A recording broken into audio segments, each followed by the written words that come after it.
Bienvenidos, esto es Radio Sefarad y estas son las noticias. Un día más empezamos con los titulares. Dramático rescate de 2 soldados israelíes que entraron por error en un campo de refugiados palestinos. Detenidos 2 hermanos palestinos de Hebrón que dispararon contra civiles y militares en múltiples ocasiones. Netanyahu visitará África en el 40 aniversario de la operación de rescate en Entebbe, en la que murió su hermano Jonathan. Y comienza el juicio para ilegalizar el partido neonazi alemán NPD. Son las noticias de hoy. En el comentario, Jorge. Hola, Jorge. ¿Qué tal, Jordi? Luego viene al estudio Raquel para traernos noticias culturales. Empezamos en Israel. 2 soldados no combatientes de la sección administrativa de la Fuerza Especial Canina del Ejército Israelí ingresaron por error al campo de refugiados palestino de Kalandia, en los territorios en disputa, con un jeep militar y fueron rescatados sanos y salvos durante un dramático operativo. En cuanto los palestinos los identificaron, comenzaron a lanzarles piedras y bombas incendiarias. Los soldados salieron del vehículo y se separaron. Uno de ellos estaba armado y el otro no. Uno de los soldados pidió ayuda a las fuerzas mientras el vehículo ardía en llamas. Las fuerzas localizaron a uno de los soldados en el campamento y el otro logró caminar hasta cerca del asentamiento Kohab Yaakov, donde fue ubicado. El primero de los soldados fue localizado a la media hora de darse la voz de alarma, mientras crecía el temor de que el otro hubiese sido secuestrado. Durante los disturbios fueron arrojados artefactos explosivos e incluso se efectuaron disparos contra las tropas que respondieron el fuego. Durante el operativo, 5 combatientes de la Guardia de Frontera resultaron heridos, mientras que un palestino murió y otros 10 resultaron heridos. Sí, la verdad que es un suceso muy llamativo. Primero porque esta gente iban, fíjate, son de la unidad canina y son los administrativos de la unidad canina. O sea, ni siquiera iban con perros. Iban con un jeep, que si bien era un jeep militar, pero ni siquiera tiene blindaje. Es como ir con una moto, porque es un jeep abierto que no tiene... Y lo que no se sabe y se está investigando cómo se despistaron y se metieron ahí dentro. En cuanto se dieron cuenta, pues ya era tarde. Los habían rodeado, los estaban atacando y al principio, claro, la suerte es que no los estaban esperando, porque ellos mismos tampoco sabían que se iban a perder, ¿no? Y entonces tuvieron que salir corriendo porque el coche enseguida empezó a arder y las comunicaciones que hicieron, que hizo fue con el celular, con el móvil personal de él, no estaban ni en operación, ni tenían una radio, ni nada.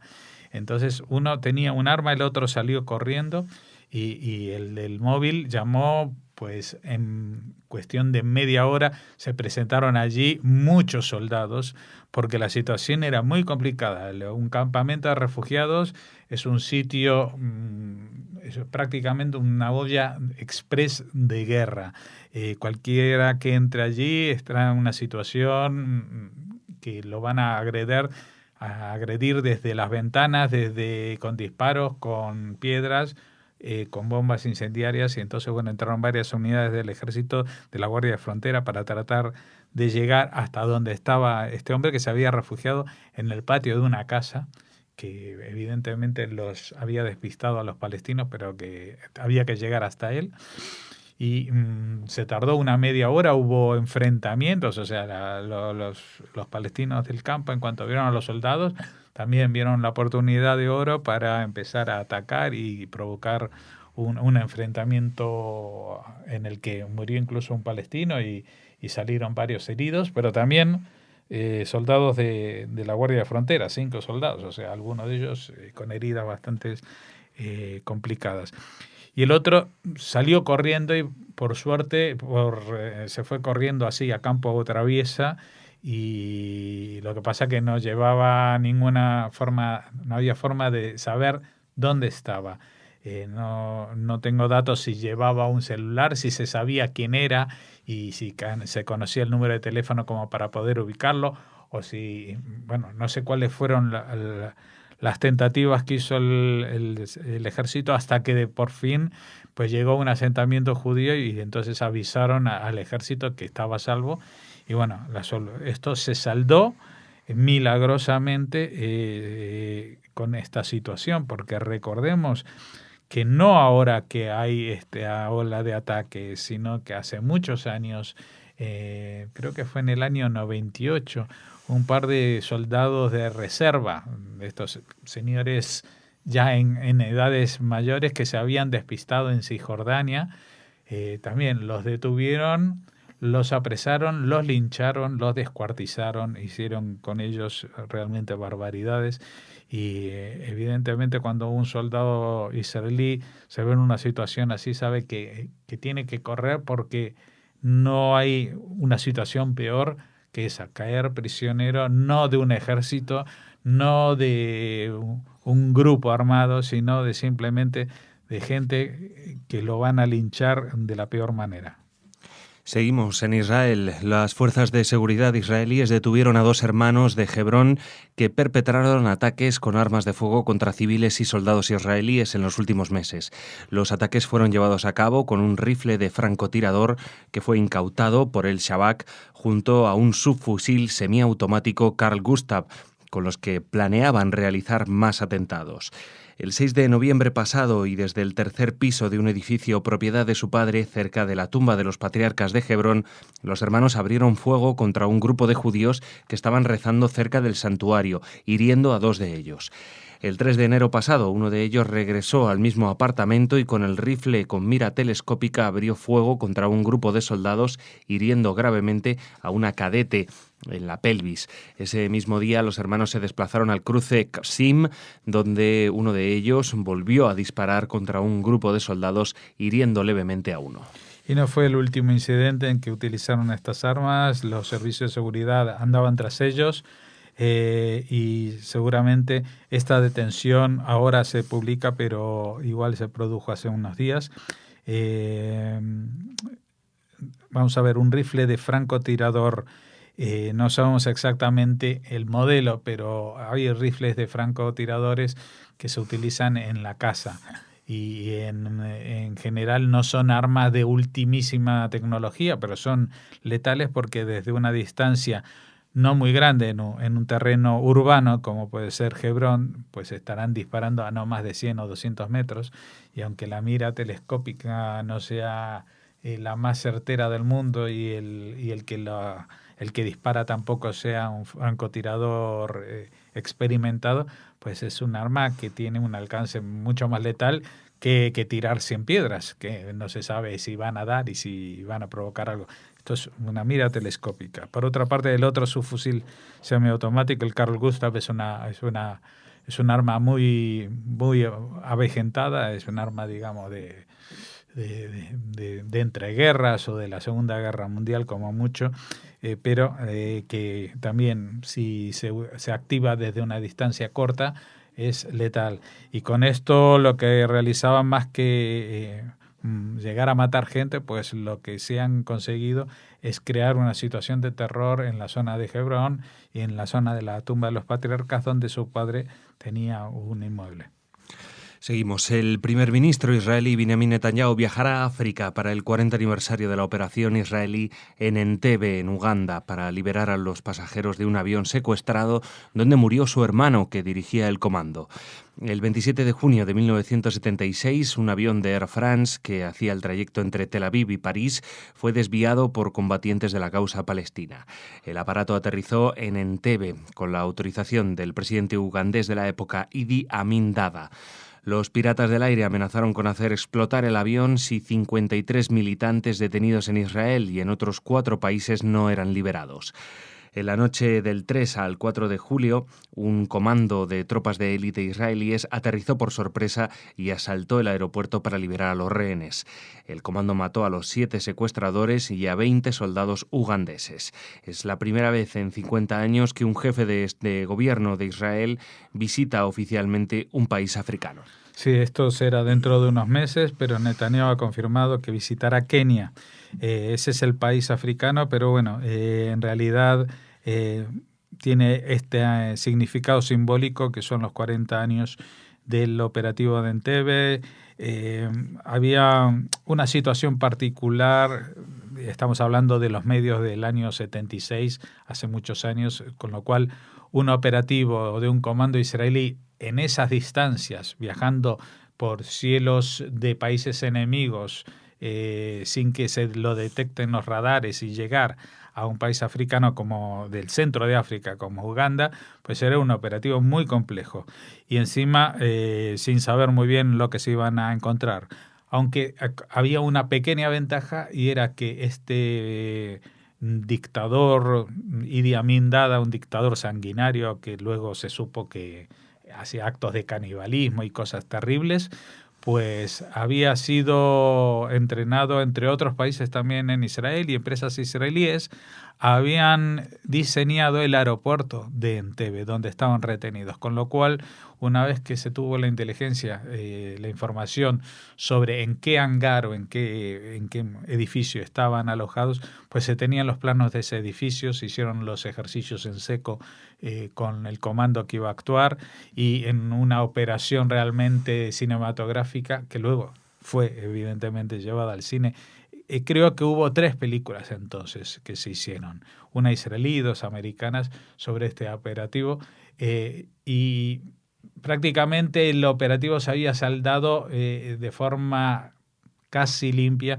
Había muerto una señora mayor, una anciana que tuvo una discusión y la habían matado antes de que llegaran el comando, que se había rebelado contra los secuestradores, y luego pues el operativo estaba saliendo perfectamente, estaban cargando en el avión a todos los israelíes secuestrados, habían eliminado a todos los secuestradores y a los soldados ugandeses que vigilaban el sitio y tenían que despegar antes que llegaran más fuerzas gubernamentales ugandesas, y hubo una bala creo que era de los últimos soldados que quedaban ahí con vida, que justo impactó y mató al comandante de esa unidad, que era Jonathan Netanyahu, y también conocido como Johnny. Y Johnny siempre fue el modelo, por supuesto, de su hermano menor, de Benjamín Netanyahu, y quedó como héroe no solamente cinematográfico, sino también real de la vida de lo que es Israel. Seguimos. Hablemos ahora de Alemania, que inicia hoy el juicio para tratar de ilegalizar por segunda vez en su historia al principal partido de ultraderecha, el NPD o Partido Nacional Democrático.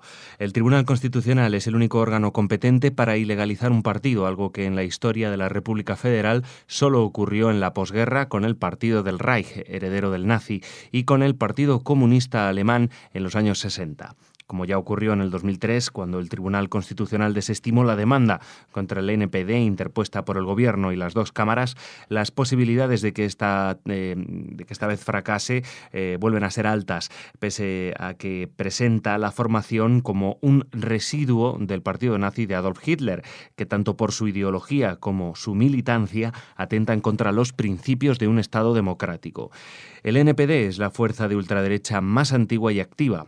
Creado en 1964, cuenta con unos 5.200 miembros, sobre todo en los Länder de la antigua Alemania comunista. En las elecciones generales del 2013 obtuvo un 1,3% de los votos, por lo que carece de representación en el Bundestag, y actualmente solo tiene diputados en el Parlamento Regional de Mecklemburgo y en algunos ayuntamientos, lo que le reporta 1,4 millones de euros anuales de ayudas del Estado. Además, cuenta con un eurodiputado en el Parlamento Europeo. Sí, vamos a ver, esperemos que esta vez Alemania tenga suerte para enfrentarse a su propio fantasma y con la ley en la mano, porque como decimos es la segunda vez que lo hace, en el 2003 lo intentó.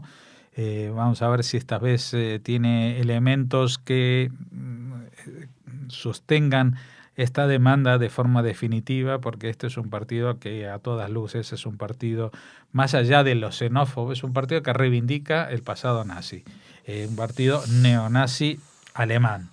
Entonces, vamos, que esto si a nosotros nos chirría, pues a los alemanes les chirría mucho más. Y llama la atención, Jordi, justamente que donde ha surgido esto con más fuerza, o de donde ha ardido la llama, que era muy muy pequeñita cuando se fundó en los años 60 y 70, pues ha sido justamente en la Alemania del Este, en los antiguos países comunistas, de donde provienen muchos de los grupos más xenófonos, radicales y ultraderechistas que hoy existen en Alemania, del mismo modo que en otros países del este de Europa como Hungría también tienen ese problema.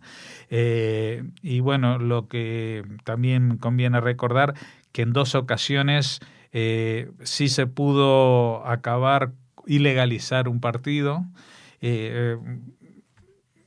Llama la atención que uno de los partidos ilegalizados era el Partido Comunista Alemán de la Alemania del Oeste. Claro, existía una división de 2 Alemanias, una Alemania comunista y una Alemania, la Alemania Federal, la República Federal Alemana, y allí prohibieron el Partido Comunista Alemán, que eso ya es una cuestión ideológica, no sé si era antidemocrático, pero lo que sí seguramente lo era el Partido del Reich, que era un partido que se organizó apenas se entabló en un gobierno democrático en la Alemania de posguerra. Surgió un partido que se llamó el Partido del Reich, y una de las primeras medidas que tomó esta democracia apenas pudo organizarse fue ilegalizarlo y sacarlo fuera de la ley, porque como también ha pasado aquí en España con grupos o partidos que estaban afiliados a grupos terroristas, pues la ilegalización no es solamente un hecho simbólico de declarar a alguien fuera de la ley, sino también es un hecho que acaba con el propio fenómeno a veces, o ayuda o contribuye a acabar con el fenómeno, porque le corta las vías de financiación, que son vías de financiación estatales que entre todos los ciudadanos de un país o de un estado pues están pagando para que haya un partido que lo que quiere es destruir la democracia y acabar con justamente este sistema en el que todos los ciudadanos tienen derecho a opinar. Gracias, Jorge. Mañana te vemos de nuevo aquí. Ahora Raquel con noticias culturales.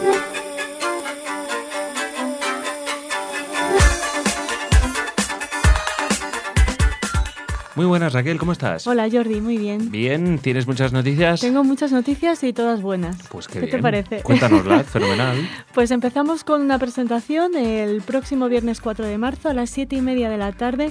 Malpaso Ediciones presenta en Barcelona un libro de uno de los mayores expertos mundiales en el exterminio judío, en el Holocausto, Omer Bartov. Borrados, que así se llama el libro, nos habla del doble aniquilamiento de los judíos en la antigua región de Galicia, físicamente por parte de los nazis y más tarde en la memoria por parte de la Ucrania independiente y la Unión Soviética. Este libro surge tras por la curiosidad del autor, preguntando a sus familiares por sus orígenes europeos. Y le acompañarán Antonio Monegal, que es catedrático de la Universidad de Barcelona, y Jorge Carrión, director de la colección Lo Real de Malpaso Ediciones. Intentaremos hablar más en profundidad sobre este libro, como siempre les decimos, en el marcapáginas. Muy bien, pues nada, Raquel, una nueva publicación. ¿Qué más tienes? Seguimos hablando de literatura de alguna manera, pero también de justicia social y de asilo político en Israel, porque esto es lo que ha sucedido con Payam Feili. Es un poeta y escritor iraní obligado a abandonar su Irán natal por la persecución a la que es sometido, dado que es gay y se atreve a manifestarlo en sus escritos. Ha comparecido en Jerusalén en rueda de prensa y ha contado cómo tuvo que escapar de Irán para radicarse primero en Turquía y posteriormente en Israel, donde vive desde hace 3 meses y confía en poder permanecer como exiliado. El aspecto y la presencia de Feili, la foto es destacable. Lleva una estrella de David tatuada en el cuello, Maguen David, que le conecta con este país, ha declarado. Las uñas pintadas de azul y un anillo turquesa. Desde luego su historia manifiesta la persecución que sufren determinadas minorías en su país. Su calvario, por decirlo de alguna manera, empezó cuando publicó un libro que se llama Creceré, daré frutos higos, que es una historia de amor entre 2 soldados iraníes durante la guerra de Irán e Irak, y que le colocaron en el punto de mira de las autoridades de la República Islámica. La novela empieza así: tengo 21 años, soy homosexual, me gusta el sol de la tarde. Cuenta eso, que que todo el mundo sabe que vivir en Irán no es fácil, especialmente para las minorías de género y los que pensamos diferente, pero él no culpa a la sociedad, sino a sus dirigentes, el régimen que adoctrina a esta sociedad. A raíz de la publicación de esta novela, Creceré, daré frutos, bueno, pues el reconocimiento exterior hizo que su situación en Irán se fuera complicando, se vetó toda publicación que partiera de este poeta, de Feili. Se le despidió de un editor como medio y la presión emocional y familiar se hizo insoportable, ha contado. Claro, la pregunta es ¿por qué Israel? Sí. ¿Por qué Israel? Bueno, pues asegura que mucho antes de dejar su país pensó en Israel como destino, tal vez como una ensoñación, dice que imaginó una y mil veces en sus historias. Cuando era joven, cuenta, comencé a conocer el país a través de cómo el cine, el internacional, retrataba el Holocausto y luego leí la Torá y me atrajo desde el punto de vista cultural y espiritual. Sostuvo en la rueda de prensa, antes de matizar, que no siente afección por ninguna religión en particular. Tras su exilio en Turquía, fue invitado por las autoridades de Estados Unidos e Israel y, pese al rechazo inicial de su familia, se decantó por Israel tras una invitación personal de Ido Magan, un periodista que le propuso viajar a Tel Aviv para la presentación en un teatro israelí de la adaptación al hebreo de una de sus piezas. Y este periodista, Ido Magan, consiguió, lo que parece imposible, la expedición de un visado a un nacional iraní, no judío, tras la intervención de la propia ministra de Cultura, Miri Regev, la polémica Regev, y del anterior titular de Interior, Silvan Shalom, y por supuesto las gestiones del colectivo de gays, lesbianas, bisexuales y transexuales de Israel, que apoyan por supuesto la presencia de Payam Feili en el país. Pues nada, Raquel, buena noticia, buena historia. Nos alegramos de que este hombre pueda ejercer libremente sus derechos en Israel y manifestarse como desee, con el máximo respeto a los demás, como sin duda habrá hecho siempre. Y bueno, pues ahí lo tenemos. Israel da cobijo a esta gente. Yo a lo mejor también pienso, porque Israel a lo mejor es que sigue estando en Oriente, que es lo que quiere, ¿no? Porque esta gente ama a sus países, ama a esa región tan maravillosa, al mismo tiempo tan dura, ¿no? Pero claro, es lo que tiene. Israel, no nos cansamos de decirlo aquí, es la única democracia por la región y es la única que garantiza los derechos de los ciudadanos, a pesar de que, nos dicen lo contrario, ¿no? Seguimos en este país tan amado y tan odiado, Jordi. Sí. Allí un niño ha encontrado una estatuilla de 3.400 años mientras jugaba. Hombre, claro, mientras jugaba. Pues sí, estaba subiendo a una montañita de arena junto a sus amigos en la localidad de Tel Rehov y se encontró con una escultura que, claro, él no lo sabía, pero es de origen cacaneo. Sus padres, por supuesto, dieron noticia del hallazgo a los responsables de las excavaciones arqueológicas de la zona y le hicieron entender al niño que, claro, que no se podía quedar con la estatuilla. Claro. Pobrecillo. Pobrecito, sí, pero bueno, se lo explica. Cuenta la madre que Ogi volvió a casa con la impresionante figura con mucha emoción. Le explicamos que era algo antiguo y que los hallazgos arqueológicos pertenecen al Estado. Bueno, pues la encontró y tras sacudir y limpiar la arena que la rodeaba, se dio cuenta de que se trataba de la figura de una mujer. Es lo que les decimos, tiene unos 3.400 años y están estudiando los expertos, de qué se puede tratar exactamente esta estatuilla que encontró Ogi Greenwood. Sí, es así pequeñita, es de tamaño de un poco menos de una mano. Cabe la palma de la mano. Porque tenemos una foto ahí. Sí, a lo mejor es de la mano de la mamá de Ogi, pero puede nada, ser, puede ser. Sí. Pero vamos, parece la típica foto referencia para que veamos bien el tamaño, ¿no? Como cuando ponen una moneda al lado para que veas el tamaño que tiene. O un paquete de tabaco, ¿no? Como hace no es un amigo mío cuando se come algo que para darnos envidia. ¿Sí? Pone un paquete de tabaco para que veamos Ya, pues mira. La diferencia. A mí me pasa muchas veces cuando tienes en la mente un cuadro, luego vas al museo y dices, anda, qué pequeño es. Tienes la sensación la Gioconda, de que era un cuadro por ejemplo, enorme. ¿no? Sí, por ejemplo. Y los de Rembrandt, los cuadros de Rembrandt que dices, y luego los ves y son chiquititos, son muy pequeñitos. Bueno, pues nada, Raquel, me alegro por este niño y nada, hoy un hallazgo casual, pero lo mismo mira, ahora decide hacerse arqueólogo. Pues a lo mejor también, en lugar de lanzarlo como si fuera una piedra y tirarla por ahí, pues no, la guardó y se la llevó a sus papás, ¿no? Pues mira qué bien por el chico. Nada, Raquel, tenemos un arqueólogo en potencia. Ujú.